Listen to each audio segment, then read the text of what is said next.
십자가는 두려움을 날려버립니다. 십자가는 두려움을 날려버립니다. 라는 제목으로 하나님 말씀 증거하도록 하겠습니다. 오늘은 그 읽은 내용을 보면 두 파트죠.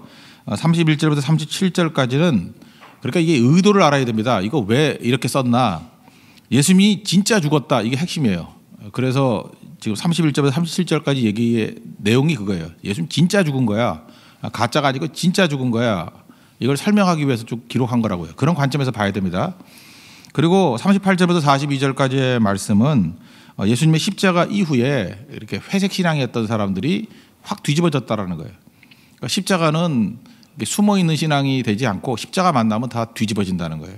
그래서 우리 십자가 만나야 된다. 이 두 가지 파트로 우리에게 보여주고 있다는 것입니다. 첫 번째 얘기는 예수님 진짜 죽었다. 이건 무슨 얘기입니까? 죽어야 구원이 있다라는 거예요. 우리도 마찬가지죠.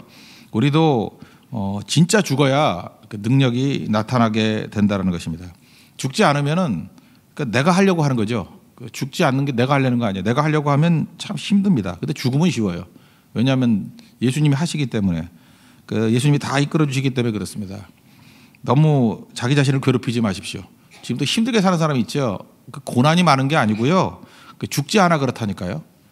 자기가 다 하려고 그러니까 종로로 하는 거예요. 죽으면 편하거든요. 그때부터 예수님이 일하기 시작한다는 것입니다. 구원의 비밀은 죽음에 있습니다. 죽음이 있어야 부활이 있죠. 죽음 다음이 부활 아니에요. 십자가 다음이 부활이기 때문에 부활의 능력을 체험하지 못하는 사람들은 그 전 단계를 행하지 않았기 때문에 그래요. 죽지 않았기 때문에 그렇다라는 것입니다. 누가복음 9장 23절도 보니까 예수님이 나 따라오려 그러면은 자기 부인하고 자기 십자가 지고 나를 따를 것이다. 죽어야 된다는 거 아니에요. 나만 십자가 지는 게 아니라 너도 져야 된다. 그게 부활의 능력이 임하는 길이다. 또 요한복음 12장 24절 보면은 하늘의 밀 얘기하죠.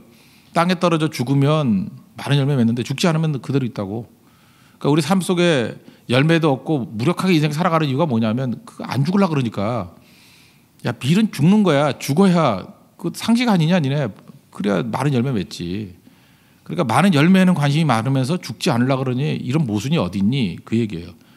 그래서 오늘도 보여주는 게 예수님이 이렇게 풍성한 열매를 거두고 구원의 능력을 행했던 이유가 뭐냐? 진짜 죽었기 때문이다. 그 얘기예요. 그래, 진짜 죽었으니까 부활이 있지. 그래서 안 죽었다 그러는 사람 많잖아요. 예수님 뭐 기절했다. 뭐 어떤 때는 뭐 잠깐 그렇게 정신이 이렇게 잃었을 때였다. 뭐 가사 상태였다. 이런 얘기가 아니라는 거예요. 진짜 죽었다라는 거예요. 우리도 마찬가지. 진짜 죽으면 이런 능력이 나타나게 된다는 것입니다. 그러니까 진짜 죽었다는 것을 보여주기 위해서 지금 설명을 하고 있는 거예요. 이제 논리적으로. 이때가 이제 안식일 전날인데 이 안식일이 보통 안식일이 아니고 6월절 아니냐. 그죠? 그래서 사람들이 시체에 손대기를 싫어했거든요. 시체에 손대면은 안식일은 안 되니까 이게 부정탄다 그랬거든요. 옛날에는. 구약에 보면은. 그래서 그 전에 시체를 치웠으면 좋겠습니다. 그랬는데 사람이 죽었는지를 확인하는 방법이 뭐였냐면 로마 군병이 와가지고 큰 막대기로요. 이 정강이를 내리치는 거예요. 그래서 피를 꺾어서 이 뼈를 꺾어서 그러니까 요즘에 보면은 이게 폴딩 하는 거야. 폴딩. 접는 거예요. 다리를 꺾어서 앞으로 접어버리면 죽은 거죠. 안 접혀요. 그렇게 우리 뒤로 접히지. 딱 쳐가지고 이렇게 접어버리는 거예요. 이렇게 폴딩. 그래서 시체를 이렇게 확 접어버리는 거예요. 그럼 끝난 거죠. 죽은 거죠. 그래서 예수님 옆에 좌우에 강도들은 이게 폴딩 했어요. 이렇게 쳐가지고 꺾었어요. 그래도 반응이 없어서 죽은 거죠. 그런데 예수님께 가가지고는 딱 봤더니 이미 죽은 거예요. 확실히. 33절 보세요. 이미 죽은 것을 보고 다리를 꺾지 아니했다. 그래서 많은 사람들이 시비 거는 게 이거예요. 다리 안 꺾었으니까 안 죽은 거 아니냐. 이거 가사 상태다. 아니라는 거예요. 너무 확실히 그건 니네들이 말하는 안 죽었기 때문에 하는 증거가 아니고 이거 다 완전히 죽었기 때문에 그럴 필요도 못 느꼈다라는 것을 지금 보여주고 있는 거예요. 반대로 얘기하는 거죠. 똑같은 증거를 가지고 이제 반대로 얘기하고 있다는 것입니다. 그러면 이 얘기는 무슨 얘기냐면 예수님이 두 강도보다 먼저 죽었다는 거 아니에요. 그죠? 훨씬 먼저. 두 강도는 죽기 전에 다리를 꺾어서 죽인 거고 그 전에 안 죽었다는 미리 돌아가셨다는 거 아니에요. 이것 때문에 해석들이 많아요. 예수님이 그렇게 체력이 약했나? 뭐 이런 거. 그렇게 접근하면 안 되고 몇 가지 설명이 있는데 그 중에 하나가 뭐냐면 인류의 죄를 지고 가는 것이 너무 무거워서 나는 그것도 굉장히 의미가 있다고 생각을 해요. 그죠? 그것이 너무 무거워서 그래서 굉장히 빠른 시간에 가졌다. 이건 이제 우리 신앙적인 고백인 것 같고 또 하나 이 성경이 오늘 보여주고 있는 건 뭐냐면 하나님께서 일찍 죽게 만들었다라는 거예요. 이유가 뭐냐? 다리 꺾지 못하게 만들려고. 그 이유가 뭐냐? 그 유월절 어린 양이 되기 위해서. 요한복음 1장에서 기억나시죠? 세례 요한을 통해서 예수님이 오시니까 세상 죄를 지고 가는 하나님의 어린 양이로다. 그러니까 예수님에 대해서 어떻게 규정을 지었어요? 유월절 어린 양이라는 거예요. 근데 유월절 어린 양에 대한 다루는 방식을 지금 유월절이잖아요. 유대인들은 다 알고 있다라는 거예요. 유월절 어린 양 대신 예수님이 죽은 거예요. 유월절 양같이. 그 피로 말미암아 패스오버 이렇게 죽음이 넘어가잖아요. 그래서 이때 예수님이 죽었고 유월절 어린 양은 뼈가 꺾이면 안 되는 겁니다. 출애굽기 12장 46절이 그 유월절 스토리잖아요. 한 집에서 먹되 그 고기를 조금도 집 밖으로 내지 말며 뼈도 꺾지 말지며. 유월절 어린 양 뼈 꺾으면 안 된다는 구절이 나오고요. 또 민수기 9장 12절 보니까 아침까지 그것을 남겨두지 말라 그러고 그 뼈를 하나도 꺾지 말아야 유월절 모든 율례대로 말아서 유월절 모든 율례를 지킬 것이니라. 그러니까 유월절 어린 양은 뼈를 안 꺾어요. 그러니까 이 얘기가 뭐예요? 이 말씀이 응하게 만들기 위한 것이고 예수님이 유월절 어린 양의 것을 보여주기 위해서 하나님께서 빨리 죽게 만들었다는 거예요. 이 말씀이 응하게 만들려고. 그래서 지금 이 얘기가 뭡니까? 확실히 죽었다라는 거예요. 그리고 또 하나 뭐예요? 예수님이 유월절 어린 양이라는 거예요. 그걸 붙들고 믿어야 된다는 것입니다. 그래서 의학적으로 그래요. 뭐 죽은 사람들 이렇대요. 뭐 옆구리 창으로 찔렀더니 물과 피가 확 이렇게 분수같이 쏟아버리는데 안 죽으면 그런 일 없대요. 뭐 그런 얘기도 있더라고요. 그죠? 그래서 이것도 또 보여주는 거예요. 그러니까 우리는 뭐 의사들 빼놓고는 사람 죽음을 잘 못 보지만 옛날에는 이렇게 많은 사람들 보는 앞에서 죽이는 경우도 많았잖아요. 그래서 죽었는지 안 죽었는지 보면 이렇게 찔러보면 막 분수같이 솟기도 하고 그런 것들을 봤는가 봐. 옛날에 전쟁도 뭐 칼로 하니까 죽음을 많이 봤을 거 아니에요. 그죠? 옆에 죽는 거. 그래서 죽었다라는 거예요. 그 당시에. 그러니까 그 당시 개념으로는 이게 확실히 죽었다는 것을 묘사하고 있다는 것입니다. 그리고 마지막 증거하는 게 뭐예요? 35절. 이를 본 자가 증언하였으니. 이를 본 자가 누구예요? 이거 쓴 분 요한. 내가 봤다는 거야. 내가. 그 증언이 참이라. 그가 자기의 말하는 것이 참인 줄 알고 너희도 너희로 믿게 하려 함이라. 야, 내가 봤어. 그 진짜야. 믿어도 돼. 그 얘기죠. 그러니까 예수님은 확실히 죽었다는 것입니다. 베드로하고 요한의 차이점이 뭐예요? 베드로는 행동은 되게 강한데 관찰력이 떨어지죠. 그래서 베드로는 뭐 예수님 무덤에도 나중에 보면요 이렇게 뛰어가서 먼저 들어간 것 같지만 본 게 별로 없어. 뭐 어리버리 하는데 요한은 세밀하게 다 봤어요. 뭐 세마포가 개켜져 있고 뭐 이렇게 다 봐요. 그러니까 이게 다른 거죠.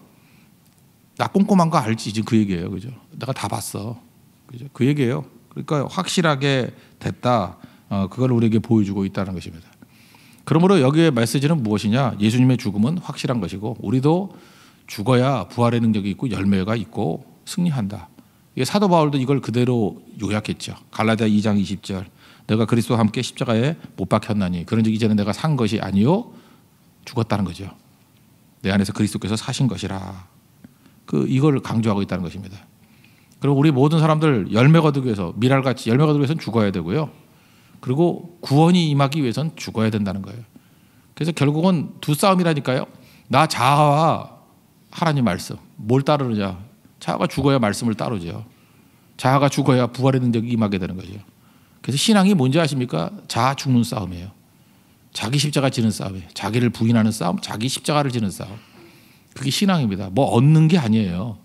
최고의 원수는 내 자신이에요. 자신을 죽이는 거예요. 외부에 있는 게 아니라는 것입니다. 이게 십자가다. 이걸 보여주고 있다는 것입니다. 이 십자가를 이제 체험하고 난 다음에 자아가 잘 안 죽는 사람들, 되게 좀 가진 사람이 잘 안 죽잖아요. 지식인이 잘 안 죽잖아요. 그래서 아리마대 요셉하고 그 니고데모가 나오는 거예요. 십자가 이후에 이 사람들이 바뀌었다는 것입니다. 십자가는 두 번째 두려움을 날려버린다는 거죠. 십자가가 얼마나 강력한 영향을 미쳤는지 두 사람의 예를 드는 거예요. 근데 이 두 사람이요, 이걸 너무 이렇게 회색 신앙이다 그래가지고 이렇게 매도할 게 아니고요. 예수님 십자가 지셨을 때 이제 죽었습니다. 그 옆에 시체를 가져간 게 제자들이 아니에요. 제자들은 다 도망쳤습니다. 심지어 요한조차도 구경만 했지 뭐 감히 나서려고 그러지 않았어요. 그러니까 잘 보세요. 어떤 사람이 잘 나갈 때 예수님이 막 기적을 행하고 뭐 사람들이 뭐 몇천 명씩 쫓아다니고 이럴 때 예수님 따라다니는 게 뭐 힘들겠어요. 기분도 좋고 그죠, 뭐 얻어먹을 것도 있고 그 다음에 미래도 있고 그렇지 않습니까? 지금도 그래요. 뭐 이렇게 분위기 좋을 때 사람들이 와요. 그 중에 가짜도 많아요. 어중이 떠중이도. 근데 예수님이 십자가에 달려서 죽었고 예수님 아는 척하다가 자기도 망할 수 있어요. 근데 두 사람 다 신분이 높아요. 그런데도 불구하고 자기가 예수님 믿는다라는 것을 표시하고 시체를 달라. 이게 대단한 믿음이죠. 그래서 성경은 이걸 크게 보는 거예요. 예수님 제자 빼놓고 이렇게 크게 주목한 예가 없어요. 그래서 아리마대 요셉과 니고데모의 믿음은 좋은 믿음이라는 거예요. 그죠? 이런 사람 돼야 된다는 거예요. 그러니까 여러분들도 마찬가지입니다. 그 어려울 때 보면은 진짜가 나와요. 그래서 인생 가운데는요 이렇게 부침이 쭉 있는 거예요. 추나추동이 있는 거고 어려움이 있을 때도 그때가 나쁜 때가 아니에요. 그때 얻는 게 있거든요. 그때 진짜가 뭔지를 알게 되고 뭐 안다기보다도 그 십자가 이후에 이렇게 진짜가 돼가는 거죠. 여러분들도 그 아리마대 요셉과 또 니고데모 같은 그런 변화된 모습이 있기를 바랍니다. 먼저 차례대로 보면 아리마대 요셉은요 그 예수의 제자다 그랬죠. 38절 예수의 제자다. 근데 유대인이 두려워 그것을 숨기더니 두렵죠. 왜 두렵겠습니까? 이 종합에 보면요 사내들인 그 의원이었으니까 지금 시간 국회의원이에요. 배경이 있는 사람이고요. 근데 하나님 나라를 기다리는 사람이었다 이렇게 얘기를 하고 그 다음에 그 마태복음 27장 57절 같은 데 보니까 부자라 그랬어요. 부자 요셉. 돈이 많았어요. 부자. 그리고 예수님의 제자다 그랬고 또 마가복음 15장 43절 보니까 빌라도에게 시체 달라 그럴 때 이런 단어를 써요. 요셉이 와서 당돌이 빌라도에게 들어가 시체를 달라 하니 아주 담대한 거예요. 그냥 달라는 게 아니라 담대히 그냥 이렇게 쭈삐쭈삐이 아니라 그냥 당돌이 가가지고 목숨 걸었다는 뜻이에요 이때.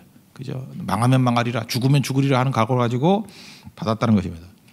이 사람들 잘 보세요. 우리 주변에도 보면요 그 지식인이나 또는 상류 사회에 있는 사람들이 머뭇거리는 게 많아요. 왜냐하면 지킬 게 많으니까. 그렇지 않습니까? 지킬 게 많으니까. 그 쌓은 부가 있고요, 권세가 있고 또 명예가 있잖아요. 그러니까 예수님 믿으면 이거 다 날아갈지도 모른다 이런 생각을 하니까 예수도 믿고 숨어서 믿는 거예요. 그러니까 손해 보는 일은 잘 안 하잖아요. 이게 배운 사람들의 특징 아니에요? 그 머리 좋으니까 자기 딴엔 머리가 좋은 거예요. 나는 손해 보는 일 아니에요. 꼭 먹고 알 먹고 뭐 이런 거죠. 그런데 속으로는 믿지만 겉으로는 표현하지 않는다 이런 거죠. 그게 유대인을 두려워해서요. 지금도 그렇지 않습니까? 지금 뭐 죽이지도 않는데 불구하고 뭐 여론 하나만 가지고도 뭐 욕먹는 짓 안 하려고 그러잖아요. 그죠? 뭐 하다가 욕먹을 거야 그러면 다 이렇게 떨고 뭐 다르지 않잖아요. 공격당하면 안 되지. 양면성이 다 있다니까요. 그래서 아리마대 요셉이 이런 모습을 하고 있었다라는 것입니다. 근데 요즘 식으로 하면 왕따를 각오하는 거죠. 왕따 정도가 아니라 죽음도 각오하는 거예요. 그 시체 달라 당돌이. 그 왜 이런 일이 벌어졌을까요? 십자가 현장에 있었잖아요. 봤잖아요. 십자가를 보고 난 다음에 충격받은 거예요. 이거 내가 이렇게 지켜야 될 거 이런 머뭇거림 이게 아니다. 이분 진짜야. 내 인생을 걸 만한 분이 아니라 내 영혼을 걸 만한 분이야. 그래서 나오게 됐다는 거예요. 결국 제자들이 도망치는 이유는 십자가 현장에 없었기 때문에 그렇습니다. 그래서 교회가 중요한 건요. 전 이렇게 생각해요. 십자가의 능력이 임하게 되면은 이게 포인트예요. 이렇게 고난당하고 어려움당하고 가난하고 이런 사람들은 원래도 많이 와요. 교회에 와서 이렇게 변화도 되고 하는데 정말 교회가 강력한 십자가의 복음이 증거되고 십자가의 능력이 임하게 되면은 지식인 사회가 흔들려요. 이거는 논리로 되는 게 아니에요. 십자가의 능력만으로 돼요. 지식인 사회가 막 흔들흔들 해가지고 내 지식이 아니군요 하면서 이렇게 꼬꾸라지는 일이 있고요. 상류 사회가 흔들려요. 상류 사회가. 우리가 들었던 얘기하고 좀 다르죠. 그죠? 기독교는 게 낮아져야 되고 뭐 이래야 되는데 그 얘기가 아니고요. 이게 얼마나 강력한지 이 사람들은 똑똑하고 매너 있고 머리 잘 돌고요. 대비 잘하고 나이스한 사람들이에요. 그렇지만 이게 헌신하기 쉽지 않은 사람이거든. 표출하면서 그렇게 했으면은 또 이렇게 상류 사회에 못 들어가죠. 이게 되게 이게 예절이 있으니까 이렇게 되는 거 아니에요? 여러분들 그래요. 이게 막 사니까 지금 그러고 사는 거예요. 사실은. 그래서 이렇게 사람 만나 보면요, 오히려 나이스한 사람이 상류 사회에 훨씬 더 많아요. 그러니까 거기가 간 거죠. 그런 거 있다고요. 근데 이게 깨져버려요. 그리고 고백하기 시작한다고. 그래서 여러분들 그 부흥의 조짐이나 십자가의 능력이 임했는지 아닌지는 잘 보면 가난한 사람들이 모여 있고 병든 사람이 모여 있고 이거 맞아요. 그 복음의 핵심이에요. 근데 그게 어느 순간인가 숨어 있던 지식인 사회, 상류 사회가 이렇게 뒤집히는 경우가 나타나요. 이거는 복음 외에는 없어요. 어찌 보면 사도 바울이 깨진 것도 부활의 주님 만나서 깨진 거 아니에요? 뭐 사도 바울이 뭐 설득으로 됐겠습니까? 그게 하나님의 강력한 임재라고요. 그래서 뒤집히게 됐다는 것입니다. 혹시라도 여러분들 자기 자신이 이렇게 뭐 아리마다 요셉 같은 사람이라고 생각하시는 분도 있습니까? 그때 십자가를 만나야 돼요. 그래서 변화가 돼야 됩니다. 그러지 않으면 뭐 아무 의미 없는 부자였고 아무 의미 없는 인생이었는데 인생이 바뀌게 되는 거죠. 니고데모 예를 한번 또 표현하는데 요한복음 3장에 또 나오죠. 밤에 찾아왔대요. 이게 무슨 얘기예요? 남의 이목에 이렇게 시달리는 게 싫다는 거죠. 근데 그가 와가지고 이제는 담대 얘기하잖아요. 오히려 그 아리마다 요셉은 시체만 달라 그랬고 실제로 거기에 드는 비용은 니고데모가 다 됐어요. 그런 거 보면 좀 아리마다 요셉도 또 머리가 좋은 것 같아요. 돈 안 드는 것만 지가 하고. 그러나 목숨 걸었잖아요, 그죠? 근데 니고데모는 목숨 거는 건 힘들지만 돈 되는 건 또 잘했던 것 같아요. 그래서 이 지식인이나 부유한 사람들도 이게 스타일이 틀려요. 그래서 자기가 할 수 있는 거 그냥 난 돈은 예를 들어 성격할 때도 그렇잖아요. 어떤 분은 헌금 많이 하는 분 있어요. 나는 못 가더라도 그 헌금으로 후원해주고 뭐 이런 분 있어요. 근데 자기는 잘 못해 또.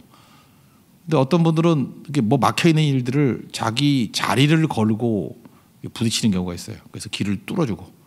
아리마다 요셉 같은 사람. 다 스타일이 틀린 거죠. 그래서 변화를 일으키더라는 거예요. 이 니고데모 같은 사람도 사실은 그 좀 장애가 있는 사람이죠. 이 사람은 요한복음 3장에서 예수님 초방에 만나고 난 다음에 그 다음에 안 나타나잖아요. 계속 고민했던 것 같아요. 그죠? 오래 고민했던 것 같아요. 신중한 사람이에요. 결정장애예요. 그 결혼을 결정하는데 한 4년 걸리는 형제 봤어요. 그리고 안 해야 되겠다 그러다가 결정장애예요. 그거 우유부단. 그래서 그 네가 왔냐 했더니 저는 니고데모라고 생각해서 네가 왔니 그랬는데 자신이 잘 모르더라고.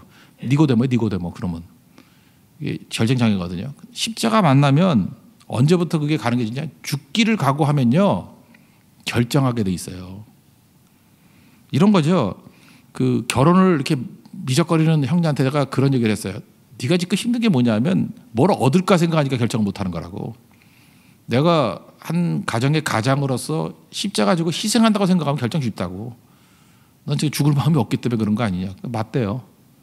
그럼 하지 말라고. 그거는 해서는 안 되는 결혼이에요. 그러니까 니고데모는 계속 갈등하는 거예요. 근데 이게 어느 순간에 깨지냐면 십자가 만나고 난 다음에 박살이 나는 거죠. 우리 인생도 이렇게 머뭇거리는 인생이 있다 그러면 그래서 십자가가 필요한 겁니다. 교회는요 이렇게 뭐 찌꺼기들도 많고요, 뭐 변화 안 되는 뭐 회색 분자들도 많고 다 그래요. 도망자도 있고요. 근데 잘 보세요.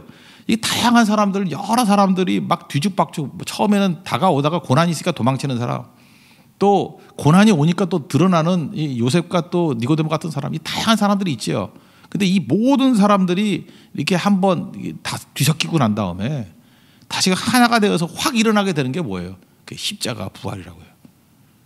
그래서 교회는 십자가 부활이 있을 때만 하나 되고 거기에 역동성이 있게 된다는 거예요. 이거 없이 예를 들어서 뭐 좋은 말씀, 뭐 어떤 교양의 말씀, 어떤 조직 이러면요 교회는 항상 뒤죽박죽이 돼요. 그래서 십자가가 있어야 됩니다. 이번 고난주간에 우리에게 주는 굉장히 큰 유익이 그거라고 생각해요. 우리 성도들을 십자가 앞에 오게 만드는 거예요. 그러면 처지와 상황, 내 기질과 관계없이 다 드러내야 돼요. 뒤집혀야 돼요. 그리고 부활로서 일어서는 게 부활 공동체가 교회 아니에요. 죽어야 돼요. 살아있으면 교회는 절대 하나가 안 돼요. 다 죽는 거예요. 십자가 앞에서. 그래야 구원이 있어요. 그리고 십자가 만나면요 드러내야 돼요. 숨어서 믿지 마십시오. 담대하게 믿고 나아가는 하나님의 종 되기를 바랍니다. 직장에서도 성경책 요만한 거 들고 다니지 말고요. 큰 거 권사님들 잘 안 보이는 분 들고 다니는 그런 거 들고 다니세요. 기도도 확실하게 하고요. 기도도 확실하게 하고 신발 묶는 척하면서 기도하지 말고. 어떤 사람은 그래요. 내가 나중에 술을 마셔야 되는데 믿는 거 표현하기가 힘든데. 그러니까 표현하면 술 마시기 힘들어지잖아요. 그리고 살라고요. 근데 어떡합니까? 그러면 그래 모순적으로 사세요. 막 예수도 잘 믿는 척하면서 술도 마시고 그럼 욕 무지하게 먹거든요. 그러면 나중에 변화돼요. 그런 걸 두려워하지 말라고요. 두려워하지 말고 계속해서 이렇게 숨어 있지 말고. 니고데모가 밤에, 니고데모 같은 사람 되게 많아요. 나 믿긴 믿는데 예수님도 밤에만 와. 안 볼 때만 오고 숨어서 믿고. 그거 고민하지 말고 결심을 안 돼요. 십자가의 예수님 만나면 뒤집어집니다. 십자가 만나서 변화받는 믿음의 종 되기를 축원합니다. 모두 자리에 일어나겠습니다. 151장 다시 한번 찾아갑시다. 151장.